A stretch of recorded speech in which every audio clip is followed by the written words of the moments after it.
이후 국민들은 계몽을 위해서 이제 여러 가지 신문들을 발간을 많이 했어. 한성순보라는 신문은 우리나라 최초의 신문으로 이제 한문으로 기록됐고, 독립신문이 이제 서재필, 독립협회를 이제 만들었던 서재필이 독립협회를 만들기 이전에 독립신문을 먼저 발간을 했었어. 이 독립신문은 한글이랑 영문 둘 다 있다는 게 특징적이야. 제국신문은 순한글로 이제 발행되어가지고 서민들이나 이제 여자들이 많이 주로 봤던 신문이야. 이제 황성신문은 한자로 되어 있는데 이제 을사늑약에 분노한 논설, 시, 야, 방성대곡이 게재되어 있어. 그리고 대한매일신보는 신민회와 연계해서 되어 있는 신문이었는데 영국인 베델이라는 사람이 발행인이었어. 그렇기 때문에 일본에 대한 비판 같은 것도 그 영국인이 이제 주로 했기 때문에 일본이 막 건드릴 수가 없어서 일본에 대한 비판도 많이 실었던 신문이야. 근데 결국에는 없어지기는 했어. 이제 일제가 1907년에 신문지법을 제정하면서 이제 이것들이 다 없어지고 언론 활동도 많이 제약이 됐어. 대한매일신보나 여기는 여기 나와 있구나. 황성신문 이런 신문들이 아까 얘기했듯이 우리나라가 국제보상운동을 하는데 모금운동을 하는데 주로 이제 많은 사람들이 모금할 수 있도록 활약했던 신문들이야. 그리고 일제 침략으로 민족이 위기에 처하자 신채호 선생님은 이제 독사실론을 지어서 민족주의 사학의 연구 방향을 제시하였다는 것까지가 우리가 26쪽에서 했던 거야.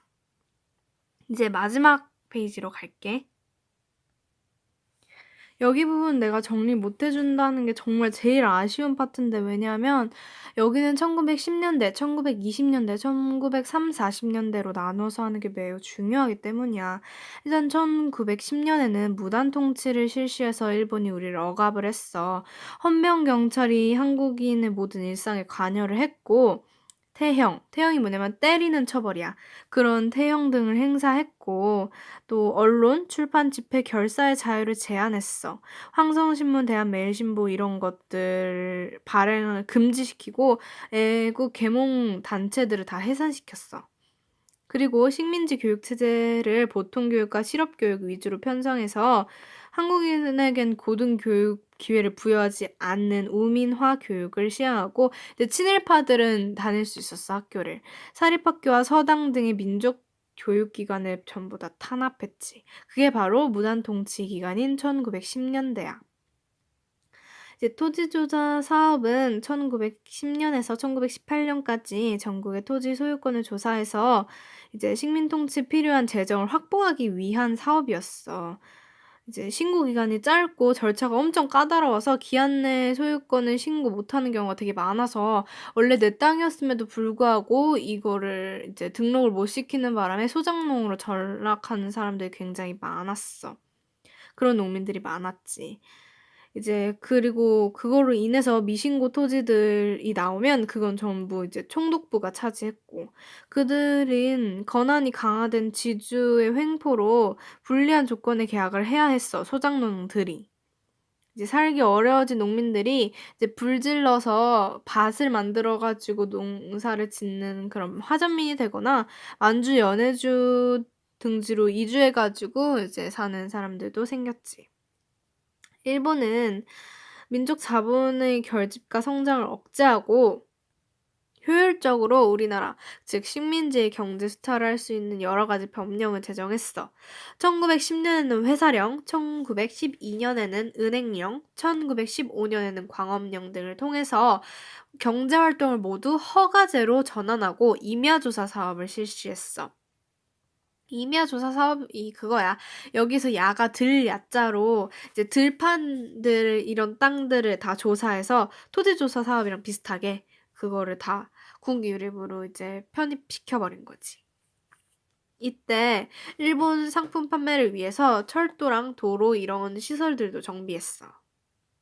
근데 이렇게 1910년대가 무단 통치로 이루어졌는데 바로 1919년 3월 1일 딱 이제 19년이니까 1910년대 마지막 년이었잖아. 1919년. 1919년 3월 1일 날 우리가 다 알고 있는 그 3.1 운동이 일어나게 돼. 그 3.1 운동에 놀란 일본은 이제 무단 통치만으로는 우리나라를 통치할 수 없겠다라는 걸 느끼게 되고 무단 통치에서 문화 통치로 바꾸게 돼. 문화의 창달과 밀력에 충실을 가한다는 이론으로 말이지.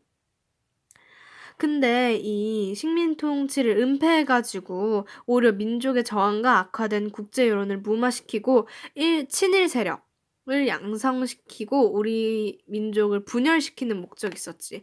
왜냐하면 무단 통치 때 막 때려잡고 이랬단 말이야. 근데 무단 통치 때는 막 때려잡거나 이런 건 아니고 좀 이렇게 살살 구슬려서 오히려 친일파를 만들었어. 그렇다 보니까 일본이 옛날에는 우리 막 때리고 막 이렇게 탄압했는데 요즘 그렇진 않네?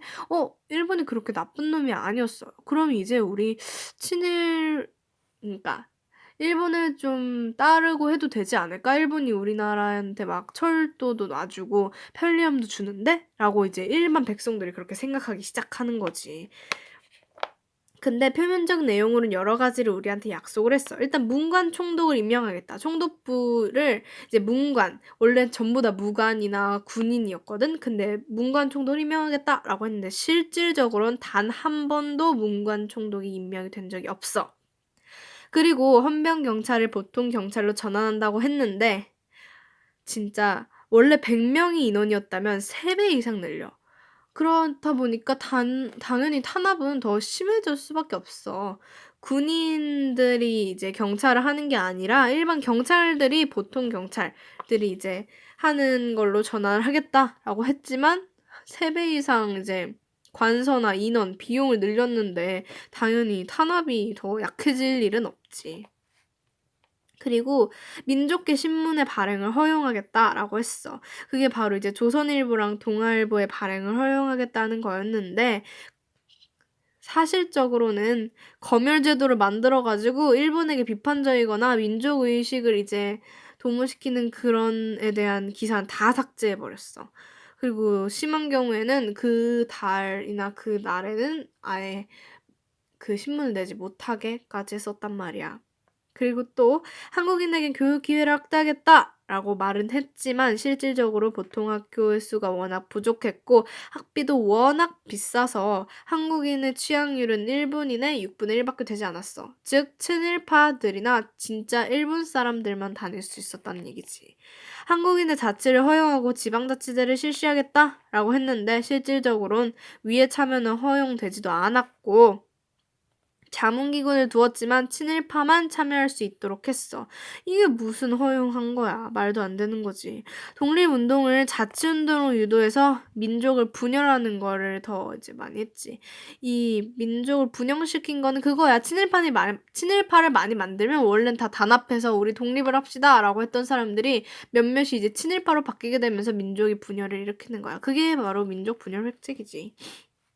그리고 이제 일본은 제1차 세계대전 이후에 공업화를 이제 하기 시작하는데 이거는 다음 강의에서 하고 뒷부분까지 해서 내가 마무리 영상 올릴게.